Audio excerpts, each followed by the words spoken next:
By the time the air picture went firm, the first wave was already too far forward. For Iranian one-way attack drones were moving near the Strait of Hormuz, low enough to hide in clutter, close enough to force a decision. And somewhere near Bandar Abbas, according to US officials, a fifth launch was about to happen. That is the part that turns a patrol into a duel. Because once the first tracks are airborne, you are no longer debating policy. You are racing a kill chain. Detect. Classify. Assign. Fire. Assess. Then pray the other side is slower.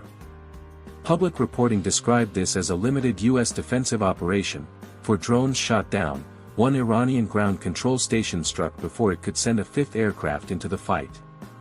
But that short headline hides the real tension. This was not a cinematic bombing run with hours to prepare. It was a compressed contest over who could close the decision loop first over one of the most dangerous waterways on Earth. NBC News, CBS News. And in Hormuz, speed is strategy. This choke point matters because it does not forgive delay. Before the war, roughly a fifth of the world's oil moved through these waters. Bandar Abbas sits beside that artery like a hand around a throat. A drone launched there is not just a tactical nuisance.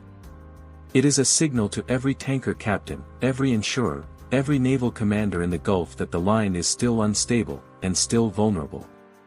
NBC News. So when those 4 tracks appeared, the problem was never just whether they could be shot down. The real problem was time. Picture the operations room. Not panic. Worse than panic.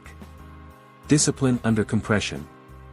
A tactical action officer is staring at a screen where every symbol now carries political weight. A drone is cheap. An interceptor is not.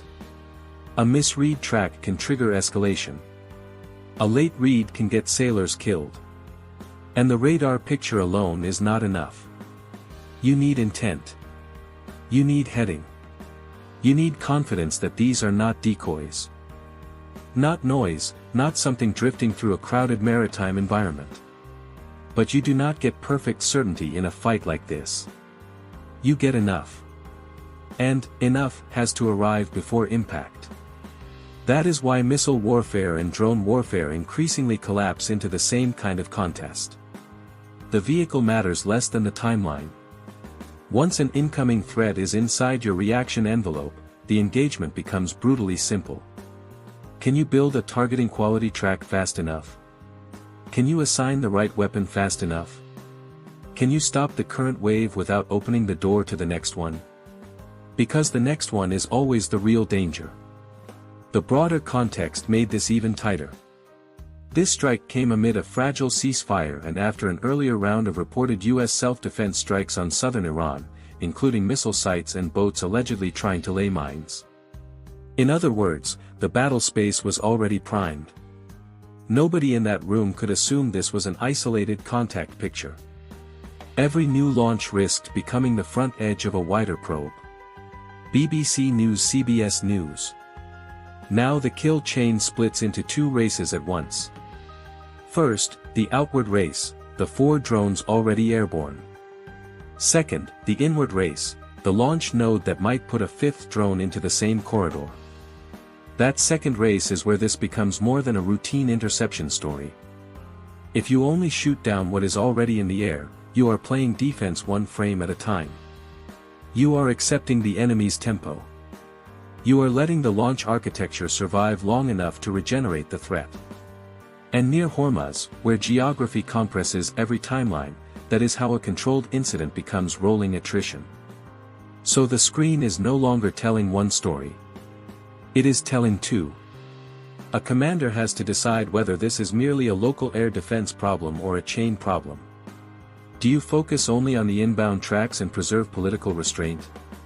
Or do you cut the network at the source and risk a more visible strike inside Iranian territory?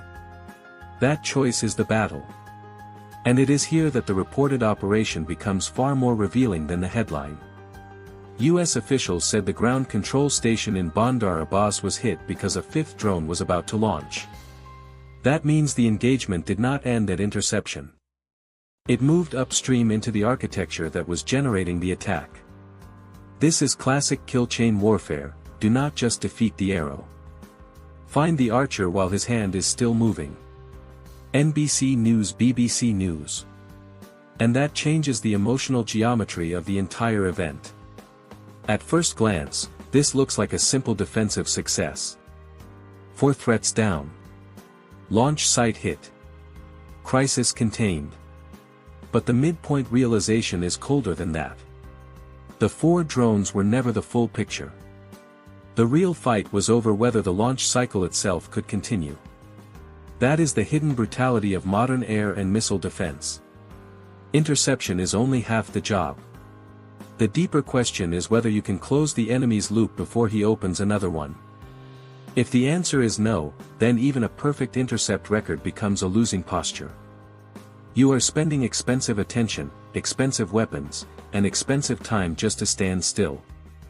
Somewhere in that chain, maybe on a destroyer, maybe at a regional command node, maybe in an air operations center watching data fused from multiple sensors, someone had to make the call that converted defense into preemption. Not preemption in the grand strategic sense. Preemption in seconds. In geometry. In the narrow gap between launch detected and next launch prevented. That is what makes this a duel. Not because 2 missiles had to visibly cross in the sky. But because both sides were trying to complete an action before the other side's clock ran out. Iran, if the reporting is accurate, was trying to keep pressure alive around the strait with low-cost one-way attack drones and at least one more launch wall. Riding on the rail. The United States was trying to prove that it could not only intercept the visible threats, but also reach backward through the chain and erase the next move before it existed. That is a much harsher message than a simple shoot-down. It says, we are not just watching the airspace. We are watching the sequence. And once a military can do that reliably, it begins to own the tempo of the encounter. Still, this was not clean. No fight in a place like Hormuz is clean. The first cost is inventory. Every defensive engagement burns resources. The attacker can often launch systems that are cheaper, more disposable, easier to replace. The defender uses high-value sensors, crews, and interceptors to protect ships, sea lanes, and lives. Even when the defender succeeds tactically, the arithmetic is ugly. You can win the engagement and still be pushed into a draining cost exchange if the pace continues. The second cost is strategic friction. Washington described the action as measured, purely defensive, and intended to maintain the ceasefire. Tehran condemned it as a grave violation and threatened a response. That means the damage assessment here is not just wreckage at a launch site. It is also diplomatic. Every successful tactical action near a fragile ceasefire can widen the next political argument over who escalated first. BBC News, CBS News. And then there is the third cost. Exposure. Because a duel like this teaches both sides. Every intercept reveals something. Every launch reveals something. How fast the picture formed. How quickly the response came. Whether the defenders struck only the airborne platforms or reached the command node. Whether they waited for positive indicators. Whether they were willing to hit Bandar Abbas itself. That is intelligence paid for in real time. So even if this operation was limited, and the reporting strongly suggests it was, neither side leaves unchanged. For the Americans, the apparent message was that defensive action near Hormuz no longer stops at the outer layer. If a launch site is actively feeding the threat and the timing is tight enough, the response may move directly to the control point. For the Iranians, the lesson is harsher. A harassment pattern that relies on repeated low-cost launches only works if the launch network survives long enough to reload the problem. Once the control station itself becomes targetable inside the same decision cycle, the entire tactic becomes less comfortable, less deniable, and much more expensive. That is the counter window after the intercept. And it matters just as much as the intercept itself. Because bluntly stopping the 4 drones did not end the battle. It opened the next race. Could the United States exploit the defensive success before another launch occurred? According to the public reports, yes. The ground control station was struck before the fifth drone entered the same fight. That is the decisive move in this story. Not the first detection. Not the political statement afterward. The decision to go upstream and cut the chain before the clock reset. NBC News. And yet the payoff is deliberately unsatisfying in the way real operations often are. No grand finale. No neat triumph. The ceasefire remains fragile. The strait remains dangerous. Commercial shipping remains hostage to the next launch, the next mine, the next misread signal. U.S. officials called the operation limited. Iranian officials condemned it. The wider conflict that began with the February strikes has not been politically solved just because one launch node was destroyed in the dark outside Bandar Abbas. BBC News. That is why this event deserves to be understood as more than breaking news. It is a demonstration of modern naval and air warfare stripped to its essentials. Not fleets colliding in open water. Not hours of warning. Not speeches. A few tracks. A few minutes. A narrow body of water. An operator trying to decide whether the symbol on his screen is a nuisance, a probe, or the start of something larger. A commander deciding whether defense means waiting or striking now. A launch site surviving or dying by the width of a decision window. This is what the premium systems war looks like when the distance between tactical and strategic consequence nearly disappears. In older wars, a successful defense could be judged by what got through. Now it also has to be judged by what got prevented from ever launching. That is the deeper lesson from Bandar Abbas.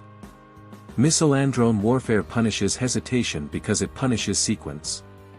The side that sees the chain faster, labels it faster, and attacks it at the right point does more than survive the first wave. It steals the second wave before it is born. And in the Strait of Hormuz, that may be the only margin that matters. Because 9 minutes is not a pause between decisions there.